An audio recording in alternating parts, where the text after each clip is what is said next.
Army day কবে, কেনই army day, এই দিনটার তাৎপর্য কি?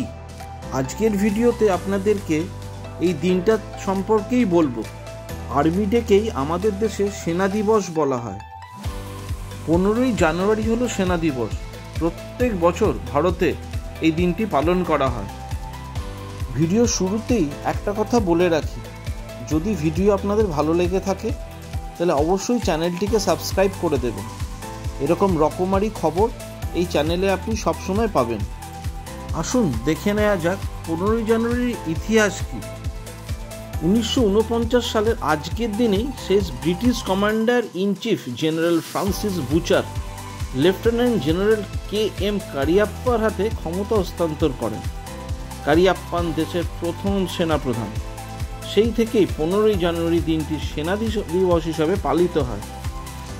1895 সালের 1 এপ্রিল ভারতীয় সেনাবাহিনী ইস্ট ইন্ডিয়া কোম্পানির অধীনে তৈরি হয়। তবে তখন তার নাম ছিল ব্রিটিশ ইন্ডিয়ান আর্মি। স্বাধীনতার পর তা ইন্ডিয়ান আর্মি নামে পরিচিতি পায়। 1949 সালের 15ই জানুয়ারি KM কারিয়াপ্পা দেশের প্রথম সেনাধ্যক্ষ হন। সমুদ্রপৃষ্ঠ থেকে প্রায় 5000 মিটার ওপরে বিশ্বের সর্বোচ্চ যুদ্ধক্ষেত্র সিয়াচিন হিমবাহতে যুদ্ধ করার নজির রয়েছে ভারতীয় সেনাবাহিনীর। 1971 সালে ভারত পাক যুদ্ধেও এই ভারতীয় সেনাবাহিনীর ভূমিকা ছিল প্রশংসনীয়। প্রায় 93,000 পাক সেনা আত্মসমর্পণ করেছিল সেবার। এই দিনটিতে দেশের বীর সেনা যারা দেশের জন্য আত্মবিসর্জন দিয়েছেন তাদের সম্মান জানানো হয়। পদাতিক, নৌ এবং বায়ুসেনার সদর দপ্তরগুলিতে মহা সমারোহে পালিত হয় এই বিশেষ দিনটি। দিল্লির ক্যান্টনমেন্টের প্যারেড গ্রাউন্ডে সেনা দিবস উদযাপনে দ্য আর্মি রেড প্যারেড আয়োজিত হয়। এই গ্রাউন্ডের নামই KM কারিয়াপ্পা ময়দান।